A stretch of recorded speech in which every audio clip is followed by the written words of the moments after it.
मध्य प्रदेश का, जहां सरकार ने सोयाबीन के बीज मुहैया कराने के लिए इसकी शर्तों में बड़ा उलटफेर कर दिया है। इससे किसानों को खराब क्वालिटी का बीज मिलने का खतरा खड़ा हो गया है। देखिए रिपोर्ट। अच्छी क्वालिटी के बीज को अच्छी उपज की पहली शर्त कहा जाता है, लेकिन मध्य प्रदेश में सोयाबीन उगाने वाले किसानों पर अब शायद ये शर्त लागू न हो। शिवराज सरकार ने राज्य की गोल्डन क्रॉप यानी सोयाबीन के 15 साल पुराने बीज किसानों को देने के लिए केंद्र सरकार से अनुमति मांगी है। दरअसल सोयाबीन की वैरायटी JS 9305 जो 3 जनरेशन से इस्तेमाल हो रहा था, अब उसे चौथे जनरेशन में यानी 2025 तक इस्तेमाल करने के लिए मंजूरी देने की कवायद जारी है। लेकिन राज्य सरकार के इस फैसले से किसान आशंकित हैं। उनका डर है कि अपनी मियाद पूरी कर चुका ये बीज कहीं उनकी खेती को नुकसान न पहुंचा दे। इसके अलावा सवाल ये भी है कि जब बीते 15 सालों में सोयाबीन की कई और अच्छे किस्म के बीज आ चुके हैं, तो सरकार पुराने बीजों के इस्तेमाल पर इतना जोर आखिर क्यों दे रही है। राज्य में सोयाबीन के बीज का कारोबार करीब 300 करोड़ रुपए का है।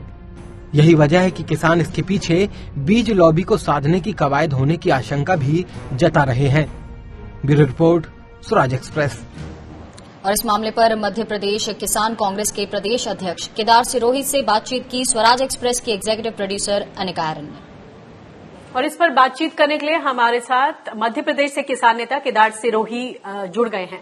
केदार जी, ये बताएं कि 15 साल पुराने सोयाबीन के बीज को मध्य प्रदेश में आखिर बुवाई के लिए क्यों कहा जा रहा है? ऐसा समझ में आया है कि 4 मई की चिट्ठी के अनुसार जो राज्य सरकार है उसने केंद्र सरकार से इस तरह के बीज की बुआई की अनुमति मांगी है और बहुत ही जल्दी इस पर अनुमति मिल सकती है। ये जो 15 साल की पुरानी वैरायटी को पुनः अनुमति देने की जो बात चल रही है, इसको सुनकर देखकर मैं भी आश्चर्यचकित हूं कि मध्य प्रदेश सरकार ऐसे कैसे निर्णय ले रही है।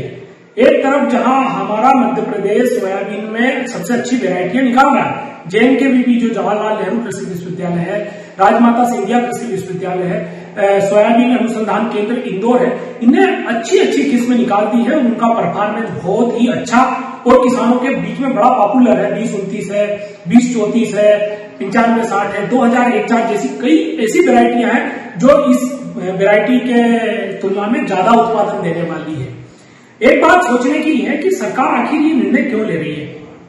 एक तरफ आपको अपने किसानों की चिंता है, एक तरफ हमारे किसानों का प्रोडक्शन बढ़ाना, हम 15 साल पुरानी वैरायटी को आप परमिशन के लिए आगे लेके आ रहे हैं। आप इस सरकार में सोचना चाहिए कि आज इस बीच में जो मध्य प्रदेश की संस्थान जो अनुसंधान केंद्र है वो आम जनता के पैसों को खर्च करके अच्छी अच्छी वैरायटी डेवलप की है। उन्हें साइंटिस्टों ने मेहनत की है, दिन रात एक करके अच्छा किस्म बाजार में किसानों के उत्पादन के लिए लेके आए। आखिर एक छोटे से लालच के लिए, एक छोटी सी कुछ व्यापारियों के लिए जो मात्र 300 करोड़ करीब का ये बीज है, उस 300 करोड़ के बीज को आगे बढ़ाने के लिए ये परमिशन देना मुझे तो ठीक नहीं लगा। इसके दूरगामी परिणाम क्या होंगे ये क्यों नहीं सोच रहे। आप इनको ये सोचना चाहिए आज कि जो ये बीज खेतों में जाएगा कितने हजार करोड़ का हमको नुकसान होगा। इसकी जगह हम अगर डेवलप अच्छी वैरायटी, डिसेंट वैरायटी है, उसको हम लोगों को आगे बढ़ाना चाहिए था, तो किसानों का परफॉर्मेंस आता। यहाँ पर सरकार की सोच पर प्रश्न चिन्ह आ रहा है। आज हम LED बल्ब लगाना चाहते हैं घर में, वो लाल बल्ब नहीं लगाना चाहते। इसी तरीके आज हमें उन्नत वैरायटी चाहिए, 15 साल पुरानी नहीं चाहिए। गाड़ियां BS6 आ गई है, आप BS3 चलाने की बात करेंगे, तो ये मुझे कुछ इनका निर्णय जो है वो समझ में नहीं आ रहा। इसके पीछे कहीं ना कहीं कोई लॉबी की बात है, या मुझे ऐसा लगता है कि कोई इंडस्ट्री का प्रेशर है जिसके कारण इस तरीके का ये निर्णय ले रहे हैं। पुराने बीज से आखिर क्या डर है और किसानों को किस तरह की आशंकाएं हैं और किस तरह के दूरगामी असर आप देख सकते हैं?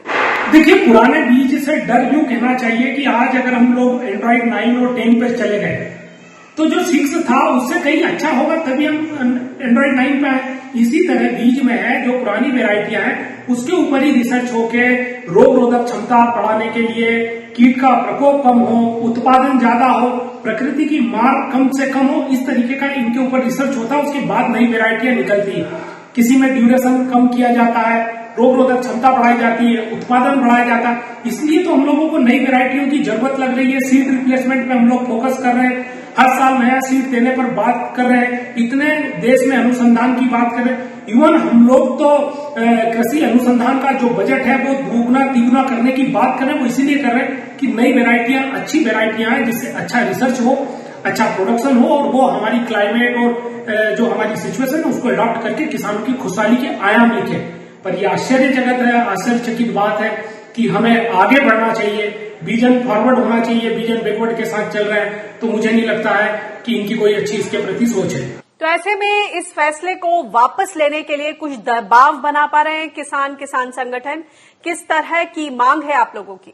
देखिए, जब भी सरकार निरंकुश होगी और वो फैसले लेगी जिससे किसानों का अहित है और कुछ लोगों का स्वार्थ सिद्ध होना, ऐसी हर जगह पे हम लोग लड़ेंगे, अड़ेंगे और इस तरह के नियमों को वापस बदलाएंगे। इस तरह का नियम जो, इस तरह की ग्रांट या इस तरह की परमिशन जो दी जा रही है, इसको पुरजोर तरीकों से विरोध करके हम लोग रोकेंगे। और इसमें मुझे पूरा विश्वास है कि मध्य प्रदेश का सारा उन्नत किसान जो ये चीज को समझता है वो हमारे साथ खड़ा होगा और आवाज हम लोग बुलंद करके इसको वापस करेंगे। जी, शुक्रिया इस बातचीत के लिए।